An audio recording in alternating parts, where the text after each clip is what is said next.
Allô chérie? Oui, j'ai réservé chez la serre pour ce soir. Non, pas question de prendre la Clio, sors la Mercedes.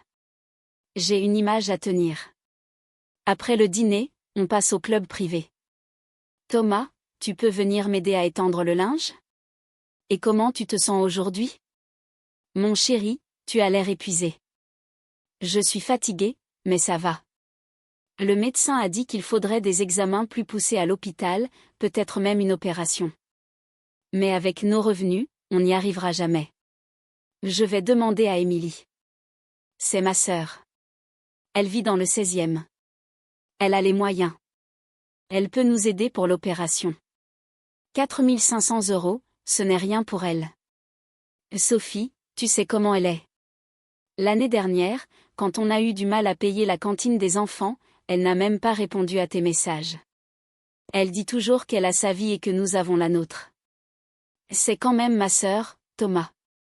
On a grandi ensemble à Bobigny. On partageait la même chambre, la même galère quand maman était malade. Elle m'a promis un jour qu'elle m'aiderait toujours.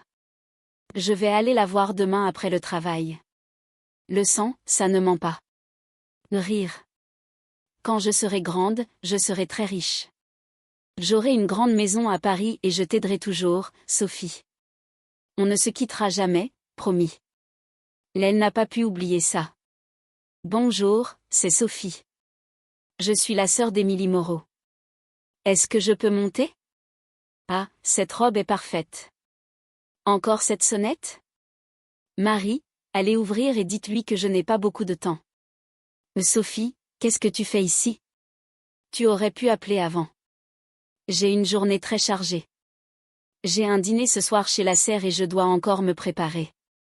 Émilie, je suis désolée de venir sans prévenir. Je ne voulais pas te déranger, mais c'est urgent. Thomas est très malade. Il tousse depuis des mois.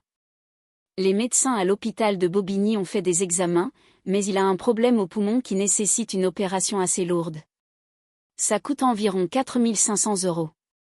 On a déjà du mal à payer le loyer et les courses. Je te rembourserai, je te le jure, même en plusieurs fois. C'est pour sauver ton beau-frère.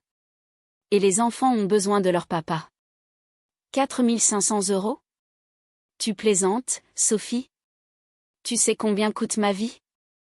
J'ai les traites de l'appartement, la Mercedes à entretenir, les vacances à Courchevel.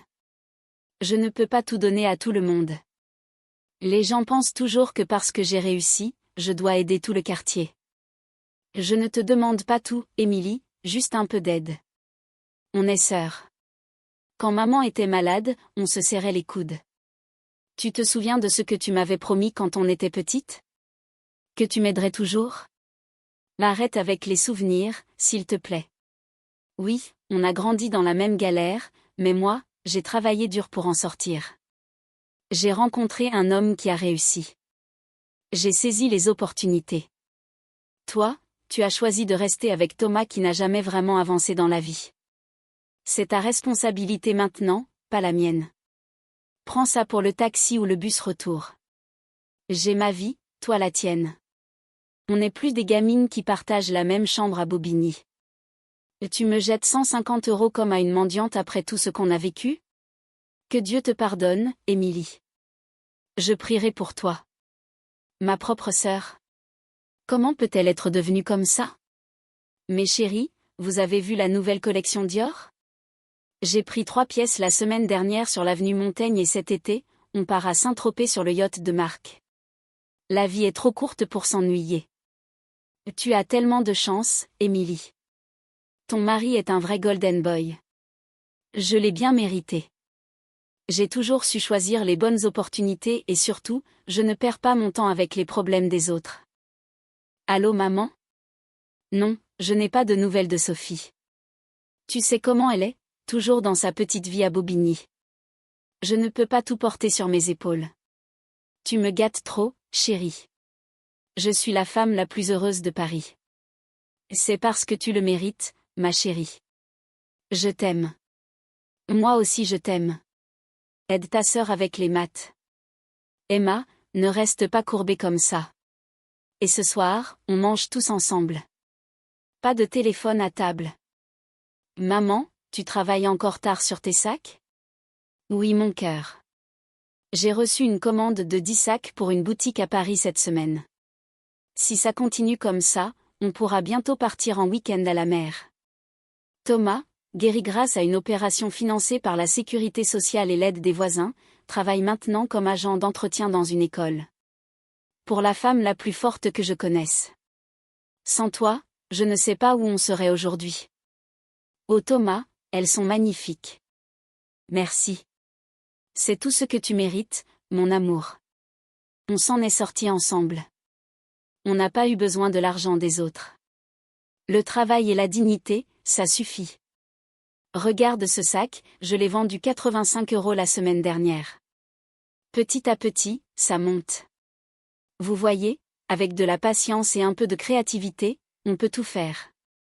Ces sacs ne sont pas juste beaux, ils racontent une histoire. On n'a pas besoin d'être riche pour créer quelque chose de précieux. On avance pas à pas, perle après perle. Maman, une dame de Paris a commandé 2 sacs identiques aux tiens. Elle a dit que tes créations sont uniques. Tu vois ma chérie, on n'a pas besoin de l'argent des riches pour réussir. On a le cœur, les mains et la famille. C'est ça qui compte vraiment. Chaque sac que je fais, c'est une victoire pour nous tous. 5 ans que je n'ai plus eu de nouvelles d'Émilie. La vie continue. On grandit, on crée, on aime. L'argent va et vient, mais ce qu'on construit avec le cœur reste. Ces boucles d'oreilles compléteront parfaitement ma tenue. Voilà, parfait. Je suis prête pour la soirée. Ce soir, on va au gala de charité au Crayon. Marc, dépêche-toi, on ne peut pas arriver en retard. Attends Émilie, c'est urgent. Qu'est-ce que c'est? Une lettre officielle. Émilie, il faut qu'on parle. La brigade financière est passée au bureau aujourd'hui. Ils ont gelé tous nos comptes. Il y a une enquête pour corruption et fraude fiscale. C'est grave. Tu plaisantes? C'est impossible. On a toujours fait attention. Tu es directeur financier, pas un petit escroc. Je pensais que ça passerait, mais ils ont tout. Les virements offshore, les fausses factures. L'appartement est hypothéqué, la Mercedes aussi. On va tout perdre, Émilie. Non, pas maintenant. J'ai un brunch demain, des réservations à Deauville le week-end prochain. Appelle ton avocat, fais quelque chose. C'est trop tard. Je vais devoir me rendre. Et toi, tu ferais mieux de te préparer à une vie très différente. Qu'est-ce que vous faites ici? Madame Moreau, nous saisissons les biens conformément au jugement. Vous avez 48 heures pour quitter les lieux. Non, vous ne pouvez pas faire ça. Non, ce vase vient de ma grand-mère. Vous n'avez pas le droit. Émilie, nous n'avons pas le choix. Lâchez-le, c'est tout ce qui me reste d'elle. Allô Caroline, c'est Émilie. Je peux dormir chez toi quelques jours, juste le temps que ça se calme? Allô Caroline. Tu as raccroché. Voilà ma montre Rolex et mes boucles d'oreilles en diamant. Combien pour tout ça? J'ai besoin d'argent rapidement. 800 € pour le lot, c'est le maximum. 800 €? Mais ça vaut 10 fois plus. C'est mon offre. Prenez ou laissez. Vous n'êtes pas la première à venir ici dans cet état. Oh non. Rendez-moi mon sac. Mais ces 800 €, c'est tout ce qui me reste. S'il te plaît, aide-moi. Je n'ai nulle part où aller. S'il te plaît, ouvre-moi. J'ai vraiment besoin d'aide. Oh mon Dieu. Qu'est-ce qui ne va pas? Entre. Je suis désolée de te déranger, mais est-ce que je peux rester ici juste quelques jours? Bien sûr, pas de problème. Viens, entre. Donc là, tu veux dire que tu n'as plus rien? Tu as tout perdu? Oui, enfin presque. Il me reste quelques bijoux et des sacs de valeur à vendre, mais ça ne vaut presque rien. Je vais essayer de les vendre demain. Ensuite, je vais louer une petite chambre. En attendant, je vais ranger ta valise dans la chambre. Mets-toi à l'aise, ma belle. Merci beaucoup. Mes bijoux et mes sacs ne sont pas là. Où sont-ils passés? C'est impossible. Et Michel, mes sacs et mes bijoux ont disparu. Comment c'est possible? Ils étaient dans mon sac hier encore. Qu'est-ce que tu insinues? Que je suis une voleuse après tout ce qu'on a fait pour toi? On t'a hébergé ici et voilà comment tu nous remercies. Tu vois, c'est exactement ce que je t'avais dit. On n'aurait jamais dû la garder ici. Elle est ingrate et en plus elle nous accuse maintenant. Ça suffit maintenant. Je ne tolère pas qu'on m'accuse chez moi. On t'a accueilli, nourri, hébergé et voilà comment tu nous remercies.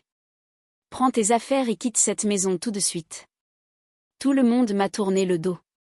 Mes amis qui riaient avec moi au gala, mon mari qui est en prison, la banque, les huissiers. Je n'ai plus rien. Plus d'appartement, plus de voitures, plus d'argent. Comment est-ce possible? J'avais tout. Un pain au chocolat, s'il vous plaît. Je n'ai que 1,80 €. Désolée madame, le pain au chocolat est à 2,20 €. Madame, vous ne pouvez pas dormir ici, il faut partir. Où est-ce que je peux aller? Je n'ai nulle part. Sophie, ma sœur. Je n'ai plus le choix. Bonsoir madame. Comment pouvons-nous vous aider? Excusez-moi, je suis vraiment désolée de vous déranger si tard. Je n'ai plus rien. Je dors dans la rue depuis plusieurs semaines. Est-ce que vous pourriez m'aider un peu? Juste de quoi acheter quelque chose à manger ce soir. S'il vous plaît, je ne demande rien d'autre. Oh mon Dieu!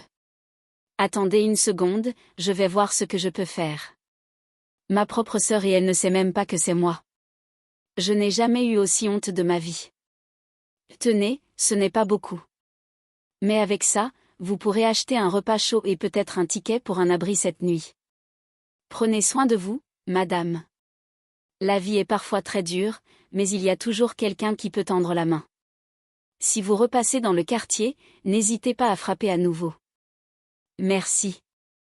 Merci beaucoup. Vous êtes très gentille. Je ne mérite pas autant de gentillesse. Tout le monde mérite un peu de gentillesse quand il est dans le besoin. Allez, rentrez bien et essayez de vous reposer au chaud ce soir. Pauvre femme, la vie peut être si dure parfois. J'espère qu'elle trouvera un endroit au chaud ce soir. C'est bizarre, mais je reconnais un peu cette voix. Elle n'a pas voulu montrer son visage, mais ce n'est pas grave. On ne sait jamais qui en ait vraiment besoin. Donner avec gentillesse sans rien attendre, c'est ce qui compte. Ma sœur, tu m'as donné exactement la même somme que je t'avais jetée il y a 5 ans, mais avec tant de gentillesse, et tu ne sauras jamais que c'était moi. Je ne pourrai jamais lui dire. Cette honte, je la porterai seule jusqu'à la fin. Aujourd'hui, j'ai appris que parfois, la vie nous rend exactement ce que nous avons donné avec le cœur que nous n'avons pas su offrir. La vraie richesse, c'est la gentillesse qu'on donne sans jamais savoir à qui. Et voilà, l'histoire est finie, mais le message reste. Si cette histoire vous a touché, mettez un petit like, activez la cloche pour ne rien rater. Alors, qu'en pensez-vous de cette histoire? J'attends vos réponses en commentaire. Merci d'être resté jusqu'à la fin. À très bientôt.